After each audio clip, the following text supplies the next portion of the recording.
So I was reading this book, Changing World Order by Ray Dalio. Yeah. And so that book examines what happens when countries go to war in terms of your financial health, right? So this is very tangible, right? Your means personal finance. Yeah. What will happen to my money if India goes to war? Interesting. Or, I need that answer, guys. This is very important. What will happen to your money if we tomorrow fight with Pakistan and China and Russia? Russia, no, Russia not. Russia is a friend. I don't know. And neither do I know the answer to that question. Fair enough. Yeah. But what he has done is he has looked at what happens when these countries go to wars and how you should prepare for them financially, right? So in that book, I'll not go into the entire build-up of facts, but essentially... Give me real content. Yeah, what he showed was that in Germany and Japan, which were probably the most leading powers in the world, powers that would probably be the biggest in some time, right? This is pre-war outcome, right? Before the wars, the outcome of the wars got decided.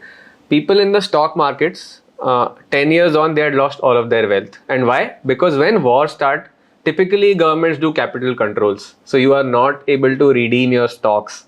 Or maybe today, your net banking will be blocked and you won't be able to take your money out. Because the government needs all of that money for war or whatever, right? So capital controls have been a very common feature in the history of warfare. And so how do you really prepare for such situations, right? Stack all the cash in my bed, right? Yeah. Not really. Guys, buy gold from illegal markets. But no financial advice here. No financial advice, but you need some assets that you can actually run away with, which is what literally happened in Ukraine right now. And even partition for that matter. It could be war, it could be earthquake, it could be anything where the typical digital rails or financial rails of your economy stop working. Which is literally what happened in Russia and Ukraine right now. And what are they doing? They're turning to Bitcoin. Even grandma is using Bitcoin in Ukraine. Wow. Okay, that's very interesting. Will you call, just curious, because we have a family business of real estate. Will you call land as that asset? Because you technically can't run away with that land. And the ownership probably is going to get dissolved if your country goes to, the dogs. Right. So land wouldn't be valid anymore. So you could be more tangible things like gold and everything. In a more tangible way. Right. So I'll tell you, the way I started thinking about this was last year when I read this book called Why Nations Fail. And in that book, so I never thought about all of these issues, okay?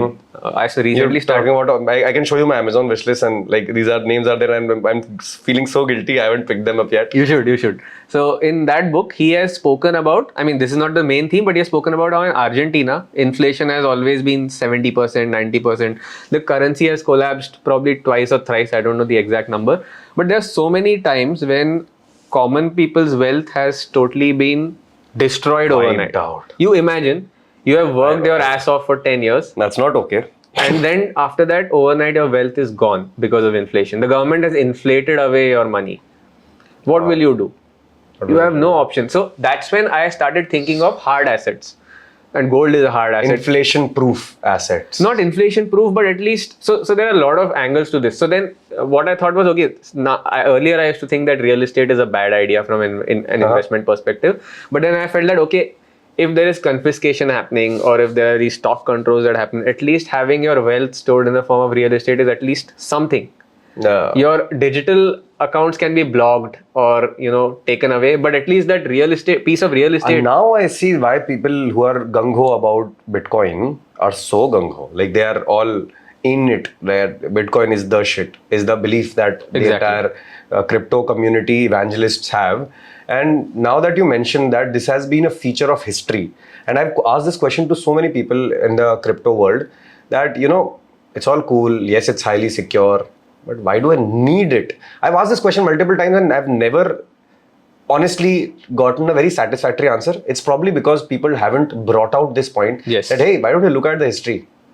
And even though I didn't ask you this question today, that wasn't the intent. I actually got the answer after multiple years, I would say, that this is why we need assets which nobody can control.